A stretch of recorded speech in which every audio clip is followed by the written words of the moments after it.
नमस्कार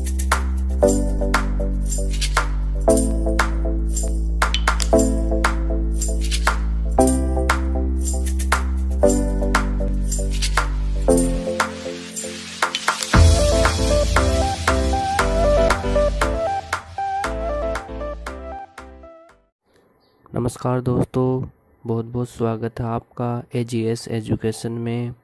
दोस्तों, अगर आपने हमारे YouTube चैनल को सब्सक्राइब नहीं किया है तो सबसे पहले YouTube चैनल को सब्सक्राइब करें और बेल आइकन को ज़रूर प्रेस करें, जिससे कि प्रत्येक वीडियो का नोटिफिकेशन आपको मिल सके।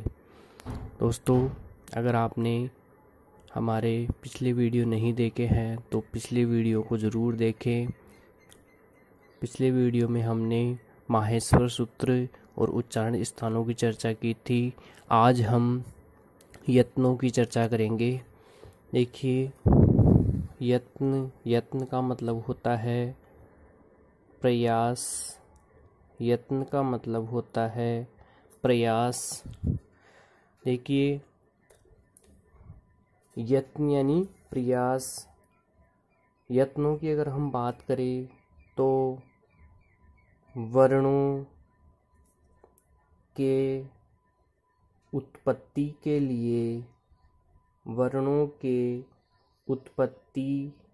लिए किए जाने वाले जो आंतरिक प्रयास है, आंतरिक प्रयास को यत्न कहा जाता है। वर्णों की उत्पत्ति के लिए किए जाने वाले आंतरिक प्रयास को यत्न कहा जाता है। अब देखिए, जो यत्नों की बात करें तो वर्णों की उत्पत्ति के लिए जो आंतरिक प्रयास है, आंतरिक प्रयास को यत्न कहा जाता है। अब देखिए, यत्नों की अगर हम संख्या की बात करें तो यत्न दो प्रकार के होते हैं।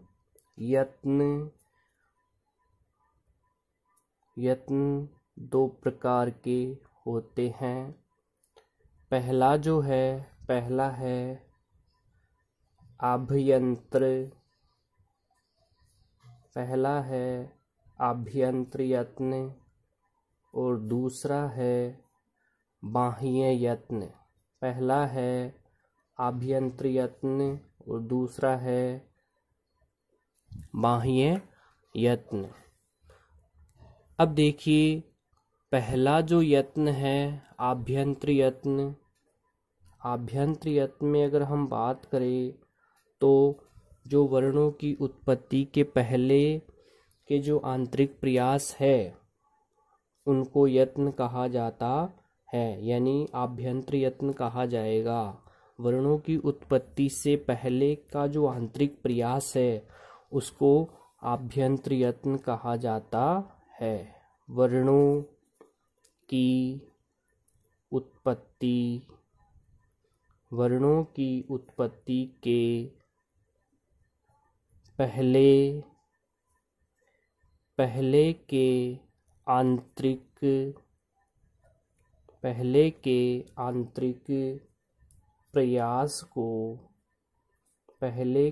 आंतरिक प्रयास को आभ्यंतर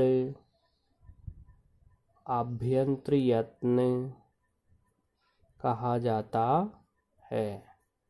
यानी वर्णों की उत्पत्ति का जो पहला जो आंतरिक प्रयास है वो क्या है, महत्वपूर्ण है। यानी वर्णों की उत्पत्ति के पहले के आंतरिक प्रयास को आभ्यंतर यत्न कहा जाता है।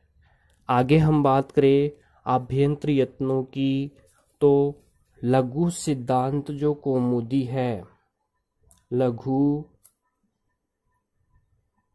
लघु सिद्धांत कौमुदी, जिसके रचयिता वरदराज है। जिसके रचयिता कौन है, वरदराज। लघु सिद्धांत कौमुदी वरदराज के अनुसार अगर हम आभ्यंतर यत्नों की बात करें तो इनकी संख्या 5 है। लघु सिद्धांत कौमुदी वरदराज के अनुसार आभ्यंतर यत्नों की संख्या 5 है। अब देखिए ये जो 5 संख्याएं हैं वो कौन कौन सी हैं, क्रमशः इनको हम देखते हैं। तो नंबर 1 जो पहला जो आभ्यंतर यत्न है, पहला है स्पृष्ट, दूसरा है ईसत स्पृष्ट, तीसरा है ईसद विवृत, चौथा है विवृत और पांचवा है संवृत। अब देखिए, अब इसमें हम बात करें तो स्पृष्ट जो है पहला, इसमें जो स्पृष्ट जो वर्ण आते हैं 25 ये आएंगे। स्पृष्ट वर्ण कौन से, यानी कैसे लेकर मैं तक जो वर्ण आएंगे वो आएंगे इसके अंदर, जैसे कु, चू, टू, तू और पू, यानी जो उदित जो वर्ण हैं वो इसके अंतर्गत आएंगे। उदित जो वर्ण हैं वो स्पृष्ट जो आभ्यंतर यत्न है इसके अंतर्गत आएंगे। आगे हम बात करें ईसत स्पृष्ट की, तो ईसत स्पृष्ट के अंतर्गत जो अंतस्थ वर्ण हैं वो आएंगे। अंतस्थ वर्णों की संख्या 4 है और अंतस्थ वर्णों में आएंगे य, व, र और ल। इनके लिए अपने माहेश्वर सूत्रों के अंतर्गत प्रत्याहारों का निर्माण देखा था, तो इसमें यण प्रत्याहार होगा, यानी अंतस्थ वर्णों के लिए यण प्रत्याहार होता है। आगे हम बात करें ईसद विवर्त की, तो ईसद जो विवर्त है, ईसद विवर्त के अंतर्गत जो उष्म वर्ण है, उष्म वर्ण आएंगे और इनकी संख्या भी 4 है। और उष्म वर्णों के अंतर्गत कौन से आते हैं, स और है, यानी इनके लिए अपने देखा था सल प्रत्याहार, उष्म वर्णों के लिए सल प्रत्याहार है। आगे हम विवर्त की बात करें तो विवर्त के अंतर्गत आएंगे स्वर और इनकी संख्या 9 है। स्वर आएंगे विवर्त के अंतर्गत और स्वरों के लिए अच प्रत्याहार है, स्वरों के लिए अच प्रत्याहार है। आगे हम बात करें संवृत की, तो संवृत आपके लिए महत्वपूर्ण है। संवृत के अंतर्गत जो रस्व आकार है, रस्व आकार आता है और रस्व आकार जो आता है इसका जो लौकिक प्रयोग है, इसका जो लौकिक प्रयोग या जिसे हम सांसारिक प्रयोग भी कह सकते हैं, लौकिक प्रयोग या सांसारिक प्रयोग। अब देखिए हम बात करते हैं रस्व आकार है इसकी, जो रस्व आकार है, रस्व जो आकार है, ये जो रस्व आकार देखिए यहाँ पर विवर्त में भी आता है, यानी स्वरों के अंतर्गत भी आता है और संवृत में भी रस्व आकार आया है। तो इसकी हम बात करें रस्व आकार की, तो रस्व आकार देखिए जो संवृत है, रस्व आकार में जो संवृत के अंतर्गत जो रस्व आकार आता है उसका सांसारिक प्रयोग में ये आएगा। सांसारिक प्रयोग के अंतर्गत जो रस्व आकार आता है वो संवृत आता है। और जो व्याकरण की प्रक्रिया के अंतर्गत जो आएगा वो रस्व आकार विवर्त होगा। तो ये आपको याद रखना है। तो जो रस्व आकार है वो सांसारिक प्रयोग में संवृत होगा और व्याकरण की प्रक्रिया में विवृत होगा। अब जो संवृत और जो विवर्त है इनका भेद केवल और केवल रस्व आकार के लिए ही है। अन्य जो स्वर हैं चाहे वो रस्व हो या दीर्घ हो वो केवल लौकिक प्रयोग ही होंगे या व्याकरण की प्रक्रिया ही होंगी। यानी जो सभी जो स्वर हैं चाहे वो रस्व हो या दीर्घ हो, लौकिक प्रयोग हो या व्याकरण की प्रक्रिया हो, वो क्या होंगे? विवृत ही होंगे। यानी रस्व आकार को छोड़ के सभी स्वर विवर्त ही होंगे। आगे हम बात करें तो जैसे व्याकरण सिद्धांत कौमुदी है, व्याकरण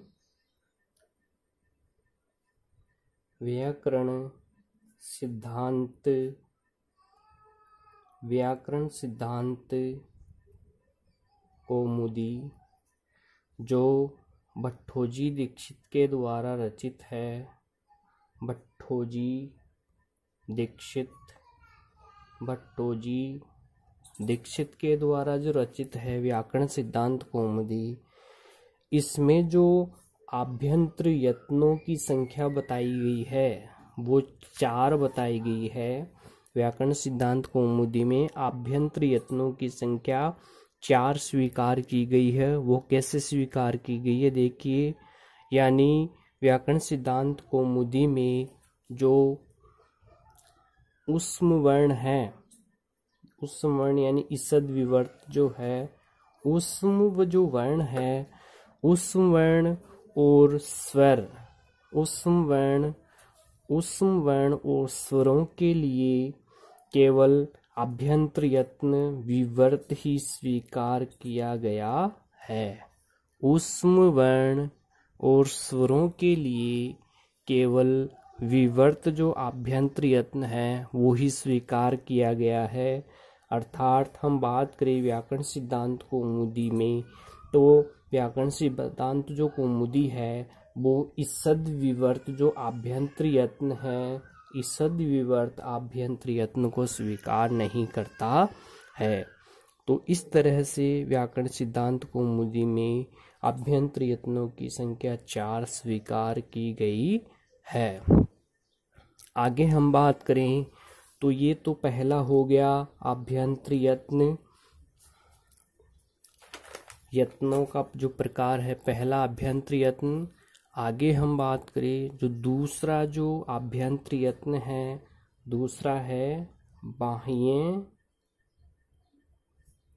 बाह्य यत्न। दूसरा जो यत्न है वो है बाह्य यत्न। 2 प्रकार के होते हैं यत्न, आभ्यंतर यत्न और बाह्य यत्न।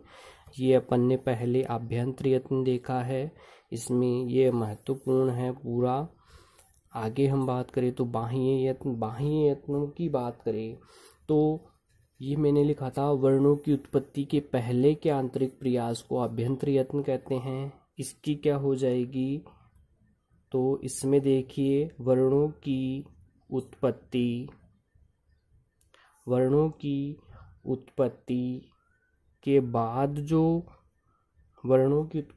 बाद जो किया जाने वाला आंतरिक प्रयास है, वर्णों की उत्पत्ति के बाद जो आंतरिक प्रयास है, आंतरिक जो प्रयास है, इस आंतरिक प्रयास को हम बाह्य यत्न कहते हैं।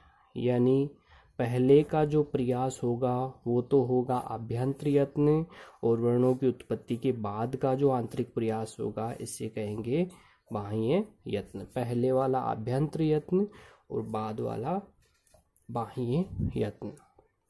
अब देखिए बाह्य यत्न में अगर हम संख्या की बात करें, तो बाह्य यत्न 11 होते हैं। 11 यानी एकादश, इनकी संख्या 11 है। अब 11 संख्या कौन कौन सी है वो देखिए। पहला है अघोष, दूसरा है विवार, तीसरा है श्वास, ठीक है, और चौथा है घोष, पांचवा है संवार और छठा है नाद, सातवां है अल्प प्राण, सातवां है अल्प प्राण, और आठवां है महाप्राण, आठवां है महाप्राण। सातवां है अल्प प्राण और आठवां है महाप्राण। अब देखिए आगे जो संख्या है 8 तो ये हो ही गए, 3 3 6 और 2 8, और आगे उदात्त, अनुदात्त, उदात्त, अनुदात्त और स्वरित, उदात्त, अनुदात्त और स्वरित, यानी ये सभी क्या है, जो सभी जो स्वर हैं वो इसके अंतर्गत आएंगे। उदात्त, अनुदात्त और स्वरित सभी स्वर आ जाएंगे। तो इस प्रकार से जो बाह्य यत्न है, बाह्य यत्नों की संख्या 11 स्वीकार है। एकादश अघोष, विवार, श्वास, घोष, संवार, नाद, अल्पप्राण, महाप्राण और उदात्त, अनुदात्त और स्वरित, ये सभी स्वर इसके अंतर्गत आएंगे। अब हम इनमें थोड़ा सा बात करें तो घोष, अघोष, विवार और जो श्वास है उसके अंतर्गत किसी भी वर्ग का पहला दूसरा वर्ण, और इसके अंतर्गत से आता है, यही आपको याद रखना है। घोष, संवार और नाद के अंतर्गत किसी भी वर्ग का तीसरा, चौथा, पांचवा वर्ण, और है, ये, वह, रे और ले आता है। अल्प प्राण की हम बात करें तो अल्प प्राण में आता है किसी भी वर्ग का पहला, तीसरा और पांचवा वर्ण, यानी अल्प प्राण में आएंगे जो विषम वर्ण हैं, विषम वर्ण आएंगे अल्प प्राण के अंतर्गत, विषम वर्ण। और अल्प प्राण में आएंगे जो अंतस्थ जो वर्ण हैं, अंतस्थ वर्ण वो आएंगे। अंतस्थ वर्णों में ये, व, रे और ले। और जो महाप्राण है, महाप्राण के अंतर्गत जो आएंगे वो है ऊष्म वर्ण, महाप्राण के अंतर्गत आएंगे ऊष्म वर्ण। उस ऊष्म वर्णों के अंतर्गत से और है। तो ये देखिए, और आगे जो उदात्त, अनुदात्त और स्वरित है इनके लिए सभी स्वर आएंगे। तो ये आज हमने यत्नों की चर्चा की है। यत्न बहुत ही महत्वपूर्ण है, इनमें संख्या भी पूछ सकते हैं, जैसे बाह्य यत्नों की संख्या पूछ ली जाती है, और व्याकरण सिद्धांत कौमुदी के अनुसार यत्न कितने हैं, लघु सिद्धांत कौमुदी के अनुसार यत्न कितने हैं। तो ये जो आपके लिए एक पेज है ये महत्वपूर्ण है, आप इसको याद रखिएगा। तो आपको यत्न कैसे लगे आप ज़रूर ही कमेंट बॉक्स में अपना सुझाव ज़रूर दें। और अभी भी आपने अगर वीडियो को, मेरे चैनल को सब्सक्राइब नहीं किया है तो चैनल को सब्सक्राइब करें और वीडियो को ज़्यादा से ज़्यादा शेयर करें, लाइक करें। धन्यवाद।